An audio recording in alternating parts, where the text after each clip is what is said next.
ಪಾಕಿಸ್ತಾನದ ಸೇನೆ ಕ್ವೆಟ್ಟಾದಿಂದ ಕಾಲ್ ಕೀಳುವಂತ ಕೆಲಸಗಳಾಗಿತ್ತು. ಇದೆಲ್ಲ ಆದ್ಮೇಲೆ ಭಾರತದ ಮೇಲೆ ಡ್ರೋನ್ ದಾಳಿಯನ್ನ ಮಾಡ್ತಾ ಇದೆ. ಅದು ಗೊತ್ತಿಲ್ಲ ತನ್ನ ಬೆನ್ನ ಹಿಂದೆ ಇನ್ನೊಬ್ರಿದ್ದಾರೆ ಚೂರನ್ನ ಚುಚ್ಚೋದಕ್ಕೆ ಅಂತೇಳಿ. ಇಲ್ಲಿ ನಮ್ಮ ಮೇಲೆ ದಾಳಿ ಮಾಡ್ತಾ ಇದೆ, ಆ ಕಡೆ ಪಾಕಿಸ್ತಾನದ ಮೇಲೆ ಬಲೂಚಿಸ್ತಾನ್ ಕೂಡ ದಾಳಿ ಮಾಡ್ತಾ ಇದೆ. ಸೇನೆಯನ್ನ ಗುರಿಯಾಗಿಸಿಕೊಂಡು ದಾಳಿನ ಮಾಡ್ತಾ ಇದೆ ಅನ್ನೋ ಮಾಹಿತಿ ಈಗ ಲಭ್ಯವಾಗ್ತಾ ಇದೆ. ತಾನೊಂದು ಬಗೆದರೆ ದೈವ ಒಂದು ಬಗೆಯುತ್ತೆ ಅನ್ನೋ ಹಾಗೆ ಅದನ್ನ ಸೃಷ್ಟಿ ಮಾಡಿದ್ದ ಅಥವಾ ಬಲೂಚಿಸ್ತಾನದವರು ಈಗ ನೇರವಾಗಿ ಪಾಕಿಸ್ತಾನದ ಸೈನಿಕರನ್ನ ಗುರಿಯಾಗಿಸಿಕೊಂಡು ಹೊಡಿತಿದ್ದಾರ ಗೊತ್ತಿಲ್ಲ.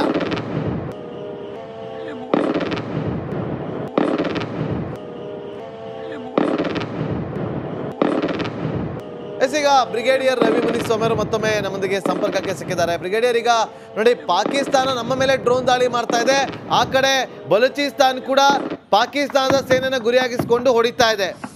ತಾನೊಂದು ಬಗೆದರೆ ದೈವ ಒಂದು ಬಗೆಯುತ್ತೆ ಅನ್ನೋದಕ್ಕೆ ಇದೇ ಕಾರಣ. ಒಂದು ರೀತಿಯಲ್ಲಿ ಪಾಕಿಸ್ತಾನ 3 ಹೋಳು ಆಗುತ್ತಾ ಅನ್ನೋದೊಂದು ಅನುಮಾನಗಳು. ಇಷ್ಟೆಲ್ಲ ತೊಂದರೆ ಇದ್ರೂ ಕೂಡ ಪಾಕಿಸ್ತಾನ ಕಾಲ್ ಕೆರ್ಕೊಂಡು ಭಾರತದ ಜೊತೆ ಯುದ್ಧಕ್ಕೆ ಬರ್ತಾ ಇದೆಯಲ್ಲ ಅನ್ನೋದು. ಪಾಕಿಸ್ತಾನದ ಉದ್ದೇಶ ಒಂದೇ. ಇದು ಈಗ ಇನ್ನ ಯುದ್ಧ ಶುರು ಆಗ್ಲಿಲ್ಲ, ಗೊತ್ತಾಯ್ತಾ? ನೆನ್ಪಿಟ್ಕೊಳ್ಳಿ ಅದು. ಯಾಕೆಂತ ಹೇಳಿದ್ರೆ ಭಾರತ ಪಾಕಿಸ್ತಾನ ಮೇಲೆ ಮಾಡಿರೋ ದಾಳಿ ಬರೀ ಉಗ್ರವಾದರನ್ನ ಅಳಿಸ್ಬೇಕು ಅಂತಾನೆ ಮಾಡಿರೋದು ದಾಳಿ, ಮೊದಲನೇ ಶುರು ಆಗಿರೋದು. ಅದರ ನಂತರ ಇವರು ಡ್ರೋನ್ ಬಿಟ್ರು.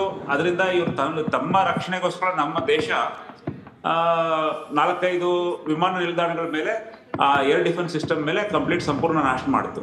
S-400 ಅಂತ ನೀವು ನಿಮ್ಮ ಟಿವಿಲಿ ಸಾಕಷ್ಟು ಬರ್ತಾ ಇದೆ ಮಾಡುದು. ಅದು ರವಿ ಸರ್ ಹಾಗೆ ಸಂಪರ್ಕದಲ್ಲಿ ಮತ್ತೆ ನಿಮ್ಮನ್ನ ಸಂಪರ್ಕ ಮಾಡ್ತೀನಿ. ಮತ್ತೊಂದು ಬ್ರೇಕಿಂಗ್ ಅಪ್ಡೇಟ್ ಸಿಗ್ತಾ ಇದೆ. ಈಗ ಶ್ರೀನಗರ ಏರ್ಪೋರ್ಟ್ನಲ್ಲೂ ಕೂಡ ದಾಳಿಗೆ ಯತ್ನ ನಡೆದಿದೆ. ಆಕಾಶದಲ್ಲೇ ಡ್ರೋನ್ಗಳನ್ನ ಭಾರತ ಹೊಡೆದು ಉರುಳಿಸುವ ಕೆಲಸವನ್ನ ಮಾಡಿದೆ ಅನ್ನೋದು ಈಗ ಸಿಗ್ತಾ ಇದೆ. ಬ್ರಿಗೇಡಿಯರ್ ಮಾತಾಡ್ತೀನಿ, ಒಂದೇ ನಿಮಿಷ. ಒಂದು ಬ್ರೇಕಿಂಗ್ ಅಪ್ಡೇಟ್ ಸಿಕ್ಕಿದೆ ಈಗ ನಮಗೆ.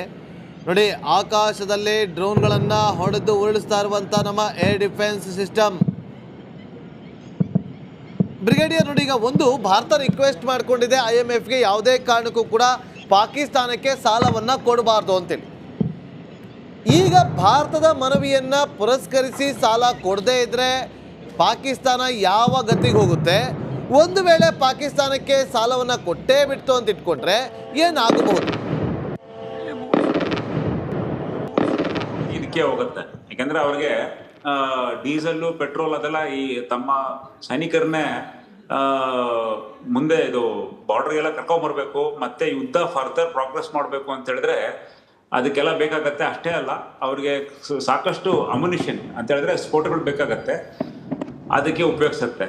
ಕೊಟ್ಟಿಲ್ಲ ಅಂತ ಹೇಳಿದ್ರೆ ನಿಮಗೆ ಗೊತ್ತಿರೋ ವಿಷಯನೇ. ಆಗ್ಲೇ ಸದ್ಯಕ್ಕೀಗಲೇ ಅವ್ರ ಕಡೆ ಈ ಡ್ರೋನ್ ಅಟ್ಯಾಕ್ ಆಗ್ತಿದೆ ಅಂತ ಹೇಳ್ತಿರಲ್ಲ, ಕಾರಣ ಒಂದು ತುರುಕಿನೇ 6 ಯುದ್ಧ ವಿಮಾನಗಳು ಇಲ್ಲಿ ಲ್ಯಾಂಡ್ ಆಗಿತ್ತು, ಅದರಿಂದ ಬಂದಿದೆ. ಪ್ಲಸ್ ಒಂದು ಯುದ್ಧ ಹಡಗು ಬಂದಿತ್ತು ಅವ್ರ ಕಡೆಯಿಂದ, ಅದರಿಂದ ಸಪ್ಲೈ ಆಗಿದೆ ಅವ್ರಿಗೆ. ಯಾಕೆಂದ್ರೆ ಈಗ ಸದ್ಯದಲ್ಲಿ ಪ್ರಪಂಚದಲ್ಲಿ ಅವ್ರಿಗೆ ಸ್ವಲ್ಪ ಸಹಾಯ ಮಾಡೋರು ಅಂತ ಹೇಳಿದ್ರೆ ಚೀನಾ ಮತ್ತು ತುರುಕಿನೇ. ಚೀನಾ ಇಂಡೈರೆಕ್ಟ್ ಆಗಿ ಮಾಡ್ತಿದೆ, ತುರುಕಿ ಡೈರೆಕ್ಟ್ ಆಗಿ ಮಾಡ್ತಿದೆ. ಸೊ ಈ IMF ಕೊಡಬಾರ್ದು. ಕೊಟ್ಟಿಲ್ಲ ಅಂತ ಹೇಳಿದ್ರೆ ಸ್ವಲ್ಪ ಬೇಗನೆ ಅವರು ಮುಂದೆ ಬರ್ತಾರೆ. ಈಗ ಈ ಭಾರತವನ್ನು ಫುಲ್ ಫ್ಲೆಜ್ಡ್ ವಾರ್, ನಾನು ಹೇಳ್ತಾ ಇದ್ದೀನಿ, ಇನ್ನ ಯುದ್ಧ ಶುರು ಆಗಲಿಲ್ಲ. ಯುದ್ಧ ಶುರು ಯಾವಾಗ ಅಂತ ಹೇಳಿದ್ರೆ ನಮ್ಮ ಶತ್ರು ದೇಶ ನಮ್ಮ ಗಡಿ ಪಾರು ಮಾಡಬೇಕು, ಇಲ್ಲ ನಾವು ನಮ್ಮ ಶತ್ರು ದೇಶ ಗಡಿ ಪಾರು ಮಾಡಬೇಕು. ಈಗಲ ನಡೀತಾ ಇರೋ ದಾಳಿ ಬರೀ ಇದು ಮಾತ್ರನೇ, ಏನದು ಎಗೇನ್ಸ್ಟ್ ಟೆರರಿಸ್ಟ್ ಭಯೋತ್ಪಾದಕರ ಮೇಲೆ ಮತ್ತೆ ಪಾಕಿಸ್ತಾನ ಈಗ ಕೈಗೊಂಡಿರೋ ಈ ಡ್ರೋನ್ ಅಟ್ಯಾಕ್ ಮೇಲೆ ಮಾಡ್ತಾ ಇದೆ. ರವಿ ಸರ್, ಹಾಗೆ ಸಂಪರ್ಕದಲ್ಲಿ ಮತ್ತೊಂದು ಬ್ರೇಕಿಂಗ್ ಈಗ ಲಭ್ಯವಾಗ್ತದೆ. ಶ್ರೀನಗರ ಏರ್ಪೋರ್ಟ್ ಮೇಲೆ ದಾಳಿ ಯತ್ನ ಆಗಿದೆ, ಅದು ಫೇಲ್ಯೂರ್ ಆಗಿದೆ. ಆಕಾಶದಲ್ಲಿ ಡ್ರೋನ್ಗಳನ್ನು ಹೊಡೆದು ಉರುಳಿಸಿದಂಥ ಭಾರತ ಏರ್ ಡಿಫೆನ್ಸ್ ಸಿಸ್ಟಮ್ ಮೂಲಕ ಡ್ರೋನ್ಗಳನ್ನು ಧ್ವಂಸ ಮಾಡಲಾಗಿದೆ. ಶ್ರೀನಗರ ಏರ್ಪೋರ್ಟ್ ಮೇಲೆ ದಾಳಿ ಯತ್ನ ಫೇಲ್ಯೂರ್ ಆಗಿದೆ.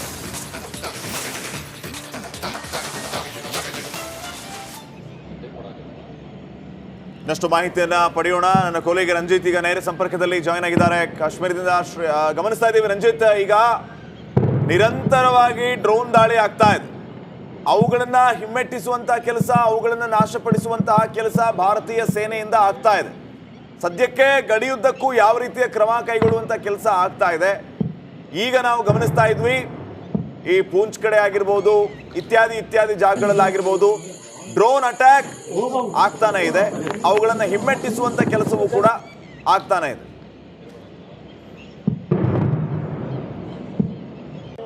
ಎಸ್ ಅಭಿಷೇಕ್, ನನ್ನ ಧ್ವನಿ ಕೇಳಿಸ್ತಾ ಇದೆಯಾ?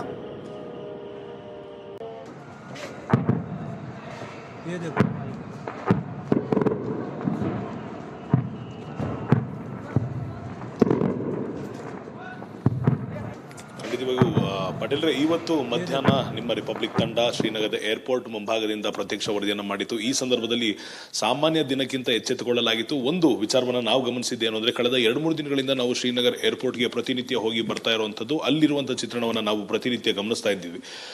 ಯಾವಾಗ ಜಮ್ಮು ಏರ್ಪೋರ್ಟ್ ಮೇಲೆ ಡ್ರೋನ್ ಅಟ್ಯಾಕ್ ಆಗುತ್ತೆ, ಯಾವಾಗ ನಮ್ಮ ಕಡೆಯಿಂದ ಏರ್ ಡಿಫೆನ್ಸ್ ಸಿಸ್ಟಮ್ನ ಆಕ್ಟಿವೇಟ್ ಮಾಡಲಾಗಿರುತ್ತೆ, ಆ ಕೂಡಲೇ ಶ್ರೀನಗರದಲ್ಲೂ ಕೂಡ 2-fold ಅಂದರೆ ದುಪ್ಪಟ್ಟು ಸೇನೆಯ ನಿಯೋಜನೆಯನ್ನು ಮಾಡಲಾಗಿರುವಂಥದ್ದು. ಇದು ಒಂದು ಕಡೆ ಆದರೆ, ಮತ್ತೊಂದು ಕಡೆ 1-2 ಅಂಗಡಿಗಳು ತೆರೆದಿರ್ತಾ ಇತ್ತು. ಆದರೆ ಇವತ್ತು ಪೂರ್ಣ ಪ್ರಮಾಣದಲ್ಲಿ ಲಾಕ್ಡೌನ್ ಅಥವಾ 144 ಸೆಕ್ಷನ್ ಹೇರಿರೋ ರೀತಿಯಲ್ಲಿ ಎಲ್ಲ ಅಂಗಡಿ ಮುಂಗಟ್ಟುಗಳನ್ನು ಮುಚ್ಚಲಾಗಿತ್ತು. ಇದು 2ನೇ ಭಾಗ ಆಗಿರುತ್ತೆ.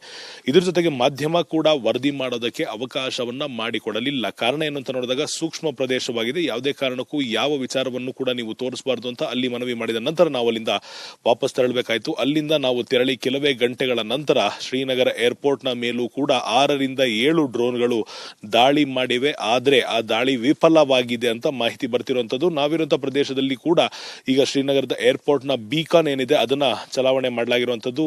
ಈಗ ಸದ್ಯ ಮಟ್ಟಿಗೆ ಬೀಕಾನ್ ಈಗಲೂ ಉರಿತಾ ಇರುವಂಥದ್ದು. ಅದರ ಜೊತೆಗೆ ಸೈರನ್ ಸಿಸ್ಟಮ್ ಕೂಡ ಶ್ರೀನಗರದ ಸುತ್ತಮುತ್ತ ಆಕ್ಟಿವೇಟ್ ಆಗಿರುವಂಥದ್ದು. ಇಡೀ ಶ್ರೀನಗರದಲ್ಲಿ ಈ ಸದ್ಯ ಮಟ್ಟಿಗೆ ಬ್ಲ್ಯಾಕ್ ಔಟ್ ಪರಿಸ್ಥಿತಿ ನಿರ್ಮಾಣ ಆಗಿರುವಂಥದ್ದು. ಇದು ನಾವು ಬಂದಾಗಿಂದ 2ನೇ ದಿನ ಶ್ರೀನಗರದಲ್ಲಿ ಬ್ಲ್ಯಾಕ್ ಔಟ್ ಆರಂಭ ಮಾಡಿರುವಂಥದ್ದು. ಇವತ್ತಿನ ಬೆಳಿಗ್ಗೆ ಶ್ರೀನಗರದಲ್ಲಿ ಯಾವುದೇ ಸ್ಥಳದಲ್ಲಿ ನಾವು ನೋಡಿದ್ರು ಕೂಡ ವಾಹನ ಸಂಚಾರ ಇರಲಿಲ್ಲ, ಸ್ಥಳೀಯರು ಕೂಡ ಓಡಾಡ್ತಾ ಇರಲಿಲ್ಲ. ಇಡೀ ಶ್ರೀನಗರ ಇವತ್ತು ಬಂದ್ ಆದಂತ ರೀತಿಯಲ್ಲಿ ಕಂಡು ಬರ್ತಾ ಇತ್ತು. ಎಲ್ಲಿ ನೋಡಿದ್ರು ಕೂಡ ಸೇನೆಯ ನಿಯೋಜನೆ ಹೊರತುಪಡಿಸಿ ಇನ್ಯಾವುದು ಕೂಡ ಕಂಡು ಬರ್ತಾ ಇರಲಿಲ್ಲ. ಸದ್ಯದ ಮಟ್ಟಿಗೆ ಶ್ರೀನಗರದ ಚಿತ್ರಣ ಯಾವುದೇ ಕಾರಣಕ್ಕೂ ಕೂಡ ಬದಲಾಗುವಂಥ ರೀತಿ ಇಲ್ಲ. ಸುಮಾರು 9 ಅಥವಾ 9:30 ನಂತರ ಇಲ್ಲಿರುವಂಥ ಬಹುತೇಕ ಆರ್ಮಿ ಪ್ರದೇಶದಲ್ಲಿ ಏನಿದೆ ಅಲ್ಲಿ ಸೈರನನ್ನು ಮೊಳಗಿಸಿ ಜನರು ಕೂಡಲೇ ಮನೆಗೆ ತೆರಳಬೇಕು, ಲೈಟ್ಗಳನ್ನು ಆಫ್ ಮಾಡಬೇಕು ಅಂತ ನಿನ್ನೆ ಯಾವ ರೀತಿ ಸೂಚನೆಯನ್ನು ನೀಡಿದ್ರು, ಇವತ್ತು ಕೂಡ ಅದೇ ರೀತಿಯಾದಂಥ ಸೂಚನೆಯನ್ನು ಈ ಸದ್ಯ ಮಟ್ಟಿಗೆ ನೀಡಲಾಗಿರುವಂಥದ್ದು. ಇದ್ರ ಜೊತೆಗೆ ಬ್ಲ್ಯಾಕ್ಔಟ್ ಅಂದರೆ ಪೂರ್ಣ ಪ್ರಮಾಣದಲ್ಲಿ ನಗರದಲ್ಲಿ ಕರೆಂಟ್ ಅಥವಾ ಎಲೆಕ್ಟ್ರಿಸಿಟಿ ಫೆಸಿಲಿಟಿಯನ್ನು ಕಟ್ ಮಾಡಲಾಗುತ್ತೆ. ಸೊ ದಟ್ ಯಾರಿಗೂ ಕೂಡ ಬೆಳಕು ಕಾಣಬಾರದು. ಒಂದು ವೇಳೆ ಟಾರ್ಗೆಟ್ ಮಾಡುವಂತಿದ್ರು ಕೂಡ ಆ ಟಾರ್ಗೆಟ್ಗಳು ಈಸಿಯಾಗಿ ಕಾಣ ಸಿಗಬಾರದು ಅನ್ನೋದು ಕಾರಣದಿಂದಾಗಿ ಈ ಒಂದು ಬ್ಲ್ಯಾಕ್ಔಟ್ ಅನ್ನ ಆರಂಭ ಮಾಡಿರುವಂಥದ್ದು. ಒಂದು ವೇಳೆ ಪರಿಸ್ಥಿತಿ ಉದ್ವಿಗ್ನವಾಗುವಂತೆ ಏನಾದರೂ ಸರ್ಕಾರಕ್ಕೆ ಕಂಡು ಬಂದ್ರೆ ಮೊದಲನೇದಾಗಿ ಇಂಟರ್ನೆಟ್ ಸಂಪರ್ಕವನ್ನು ಕಡಿತ ಮಾಡಲಾಗುತ್ತೆ. ಅದಾದ ಅಭಿಷೇಕ್, ಒಂದೇ ನಿಮಿಷ ಮತ್ತೆ ಸಂಪರ್ಕ ಮಾಡ್ತೀವಿ. ಮತ್ತೊಂದು ಬ್ರೇಕಿಂಗ್ ಅಪ್ಡೇಟ್ ಬರ್ತಾ ಇದೆ. ಪ್ರಧಾನಿ ಮೋದಿ ಮತ್ತು ಅಜಿತ್ ದೋವಲ್ ಸಭೆ ಅಂತ್ಯಗೊಂಡಿದೆ. ಮೋದಿ ನಿವಾಸದಿಂದ ಈಗ ರಾಷ್ಟ್ರೀಯ ಭದ್ರತಾ ಸಲಹೆಗಾರ ಅಜಿತ್ ದೋವಲ್ ನಿರ್ಗಮಿಸಿದ್ದಾರೆ. 1.5 ಗಂಟೆಯಿಂದ ಸಭೆ ನಡೀತಾ ಇತ್ತು, ಈಗ ಅಂತ್ಯಗೊಂಡಿದೆ. ಪ್ರಧಾನಿ ಮೋದಿ ಅವರ ನಿವಾಸದಿಂದ ಅಜಿತ್ ದೋವಲ್ ಈಗ ಹೊರಟಿದ್ದಾರೆ. ಇನ್ನು ಪಂಜಾಬ್ನ ಅಂಬಾಲಾದಲ್ಲಿ ಕಂಪ್ಲೀಟ್ ಬ್ಲ್ಯಾಕ್ಔಟ್ ಆಗಿದೆ. ಪಂಜಾಬ್ ಗಡಿಯಲ್ಲಿ ಸೈರನ್ ಸೌಂಡ್ ಮೊಳಗುತ್ತಲೇ ಇದೆ. ಪಂಜಾಬ್ನ ಅಂಬಾಲಾದಲ್ಲಿ ಈ ರೀತಿ ಬ್ಲ್ಯಾಕ್ಔಟ್ ಆಗಿದೆ. ಈ ಕಡೆ ಗುಜರಾತ್ನಲ್ಲಿ ಕೂಡ ಅದೇ ರೀತಿಯ ಪರಿಸ್ಥಿತಿ. ಜನರನ್ನ ಜಾಗೃತಿಗೊಳಿಸುವಂತಹ ಕೆಲಸ, ಎಚ್ಚರದಿಂದ ಇರುವಂತಹ ಕೆಲಸ ಮತ್ತು ಸೇಫರ್ ಸೈಡ್ ಅವರನ್ನ ಸುರಕ್ಷಿತವಾಗಿ ಬೇರೆ ಕಡೆ ಶಿಫ್ಟ್ ಮಾಡಿಸುವಂತ ಕೆಲಸ, ಈ ರೀತಿ ಎಲ್ಲವೂ ಆಗ್ತಾ ಇದೆ. मोबाइल दी